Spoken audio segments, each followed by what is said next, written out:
कार्तिक के महीने की दोनों अष्टमी में से किसी भी अष्टमी पर,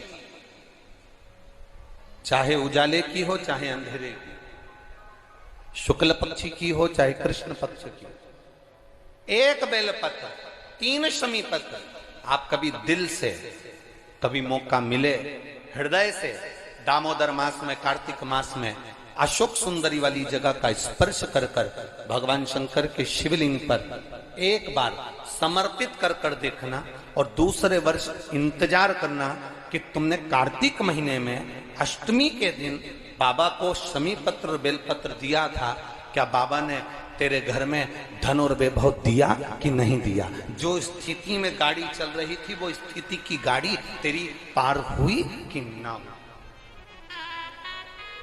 कितने बेलपत्र? बोलो बोलो, जम के बोलो जरा। कितना शमी पत्र? 1 बेलपत्र 3 शमी पत्र।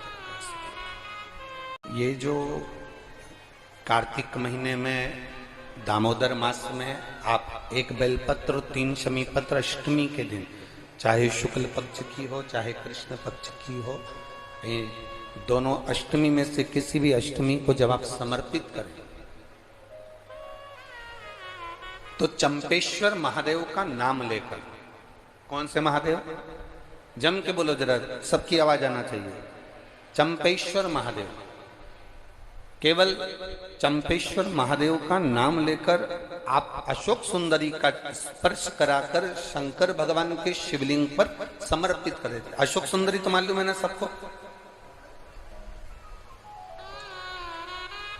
जैसे ये शिवलिंग, ये जलाधारी, ये बीच में से जो 2 लाइन गई गणेश कार्तिकेय, और बीच में एक लाइन जाती है मोटी सी शिवलिंग के सम्मुख में, उसको अशोक सुंदरी का स्थान कहा गया। शंकर भगवान के ऊपर जो जल की जलाधारी लगती है, जिसमें से बूंद बूंद पानी गिरता है, वो भगवान शंकर की 5 बेटियां हैं जो ऊपर कलश के रूप में रखी रहती हैं, जिसमें से बूंद बूंद जल नीचे गिरता है।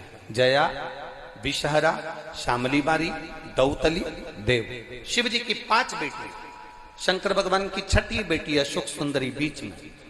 जब आप बेलपत्र 1, शमी पत्र 3, चंपेश्वर महादेव का नाम लेकर अशोक सुंदरी का स्पर्श कराकर भगवान शंकर को जब आप समर्पित करेंगे इस कार्तिक महीने में, दामोदर मास में, अष्टमी तिथि के दिन, चाहे वो शुक्ल पक्ष की हो चाहे वो कृष्ण पक्ष की हो, अष्टमी तिथि को अगर समर्पित करते हैं तो आप वर्ष भर में इंतजार कर कर जरूर बताना कि तुम साल भर पहले जितना कमाते थे, वर्ष भर पहले तुम जो व्यापार व्यवसाय कर रहे थे, साल भर से जो नौकरी के लिए प्रयास कर रहे थे, उसमें सफलता आपको अगले वर्ष की दामोदर मास आने से पहले मिली कि नहीं मिली, वो स्मरण आपके भीतर होना चाहिए। कहते हैं सोमवार के दिन की अष्टमी पढ़ने पर, कौन से दिन? सोमवार के दिन कौन सी तिथि? जम के बोलो, अष्टमी।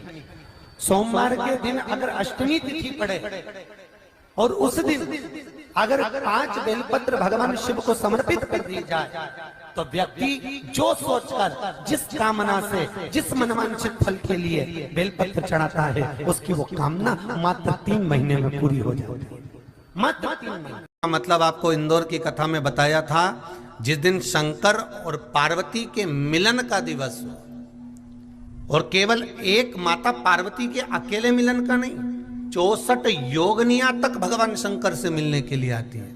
कहते हैं भगवान के जितने जितने विवाह हुए थे ना, उमा से, सती से, कात्यायनी, कुष्मांडा, चंद्रघंटा, स्कंदा, ये जितने जितने जितने भगवान के विवाह हुए थे, अनेक अनेक उमा आदि आदि जितनी भी भगवान की जो विमंगल विवाह हुए थे, सारी माता पार्वती के जितने अंश हुए हैं, माता पार्वती के जितने स्वरूप हुए हैं, ये सारे स्वरूप, सारे अंश माता पार्वती के। ये सोमवार की अष्टमी के दिन भगवान शंकर के मंदिर में आकर शिव जी के सम्मुख में बैठकर उस जलाधारी के नजदीक में जहां शंकर जी का शिवलिंग होता है, उस जलाधारी के पास में उस दिन केवल पार्वती जी का हस्त कमल नहीं होता, स्वयं मां जगतजननी अपने 51 रूप में 64 योगनियां और शक्तियां सारी की सारी आकर उस जलाधारी के पास में विराजमान हो जाती हैं और शंकर जी पे जो जल चढ़ता है वो देवियां ग्रहण कर कर शिव को अपना आनंद सुख प्रदान करती हैं। इसलिए कहते सोमवार की अष्टमी का महत्व बड़ा है बहुत। अभी 2 पड़ गई हैं, अब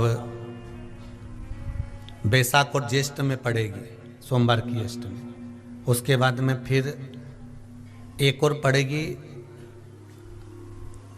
अश्विन के जो नवरात्र आएंगे, जो शरदीय नवरात्र आएंगे, उस शरदीय नवरात्रे के समय पर फिर सोमवार की अष्टमी एक पड़ेगी। बाबा की कृपा है, शिव की कृपा से, भगवान शंकर की कृपा से ही सब कुछ आनंद में हो। और हम तो कहेंगे 1 लोटा पानी चढ़ाने से पीछे मत हटना सोमवार की अष्टमी के दिन।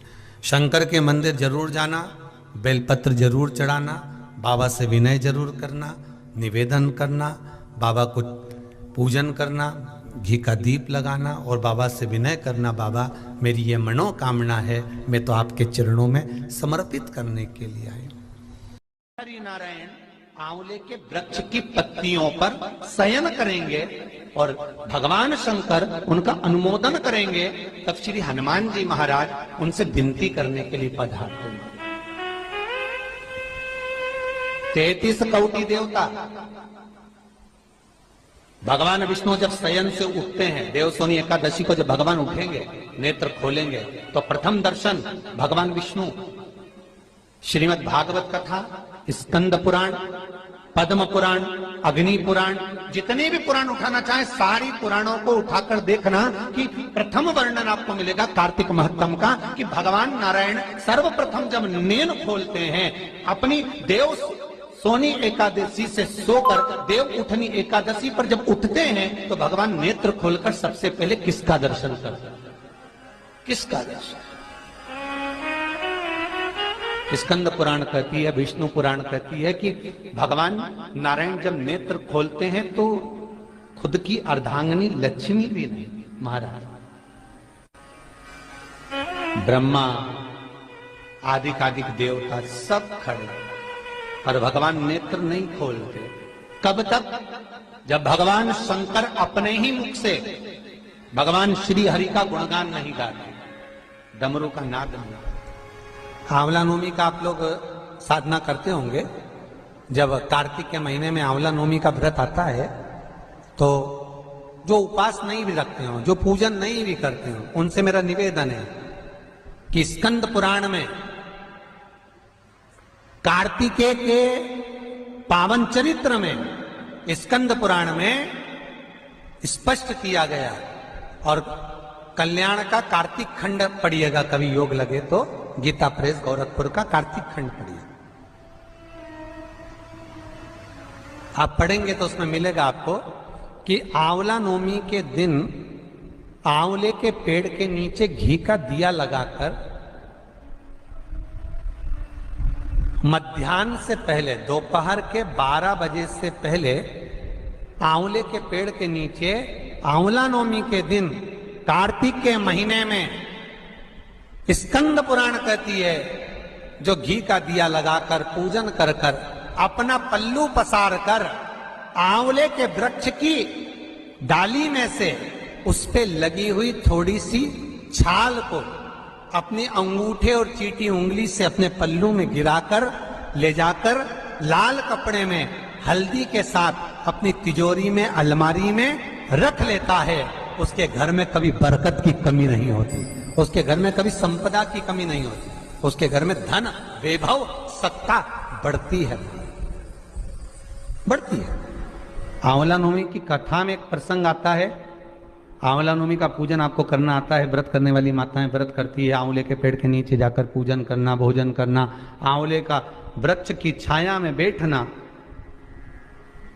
उस दिन बहुत अच्छा समय रात्रि के 9:15 का एक समय होता है। जिस व्यक्ति का रोग, बीमारी समाप्त नहीं हो रही हो, हॉस्पिटल में पड़ा हुआ है, कोई बहुत भारी बीमारी में ग्रसित है, छूट ही नहीं पा रहा, तो रात्रि को 9:15 पर किसी भी दिन शंकर भगवान के शिवलिंग का, जो तुम्हारे घर में शंकर जी विराजमान हो उसका, या शंकर जी के मंदिर में जाकर शंकर जी का थोड़ा सा जल, उसमें थोड़ा सा आंवला पड़ा हुआ, मतलब आंवले के पानी से शंकर का अभिषेक पूजन कर लीजिए। उसका नाम लेकर कर लो जो रोग से ग्रसित हो। 1 दिन 2 दिन 3 दिन करोगे, वो हॉस्पिटल से छुट्टी करके आ जाएगा, उसका रोग समाप्त हो।